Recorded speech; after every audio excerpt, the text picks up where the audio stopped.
ಮಂಡಿ ನೋವಿನಿಂದ ಹೊರಗೆ ತರಬೇಕಾದ್ರೆ ಬಹುಶಃ ನಿಮಗೆ ಮಂಡಿಗೆ ಒಂದು ಆಪರೇಷನ್ ಮಾಡುವಂಥ ಡಾಕ್ಟ್ರ್ ಹೇಳಿರ್ಬೋದು. ಅದರ ಮೊದಲು ನಿಮಗೆ ಒಂದು ಮನೆ ಮದ್ದು ಹೇಳ್ತೇನೆ, ಅದನ್ನು ಟ್ರೈ ಮಾಡಿ.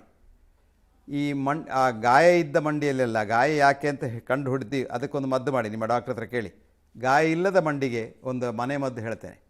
ಒಂದು ದಪ್ಪ ವಸ್ತ್ರದಲ್ಲಿ ಈ ನಮ್ಮ ಬೈರಾಸ್ ಅಂತ ಹೇಳ್ತೇವೆ ನಾವು, ಸ್ನಾನ ಮಾಡಿದ ನಂತರ ಏನು ನೀರು ತೆಗಿತೇವೆ ಅದನ್ನು ತೆಳ್ಳಗಿದ್ದ ಬೈರಾಸ್ ಅಂತ ಹೇಳ್ತೇವೆ ನಮ್ಮ, ಅದನ್ನು ಮಡಚಿ 4-3 ಎಲ್ಲ ಫೋಲ್ಡ್ ಮಾಡಿ ಕ್ಯಾಸ್ಟ್ರ್ ಆಯಿಲಲ್ಲಿ ಮುಳುಗಿಸಿ, ಕ್ಯಾಸ್ಟ್ರ್ ಆಯಿಲ್ ಹರಳೆಣ್ಣೆಯಲ್ಲಿ ಮುಳುಗಿಸಿ ಹಿಂಡಿ, ಮತ್ತು ಆ ಹರಳೆಣ್ಣೆ ಇದ್ದ ವಸ್ತ್ರವನ್ನು ಈ ಮಂಡಿಗೆ ಕಟ್ಟಿ, ಮತ್ತು ಅದಕ್ಕೆ ಸ್ಟೀಮ್ ಕೊಡಬೇಕು. ಅದರ ಮೇಲೆ ಬಿಸಿ ಸ್ಟೀಮ್, ಬಿಸಿ ನೀರಲ್ಲ, ಬಿಸಿ ಸ್ಟೀಮ್. ಯಾಕೆಂದರೆ ಸ್ಟೀಮಿಗೆ ಮಾತ್ರ 100 ಡಿಗ್ರಿ ಸೆಂಟಿಗ್ರೇಡ್ ಶಕ್ತಿ ಇರೋದು.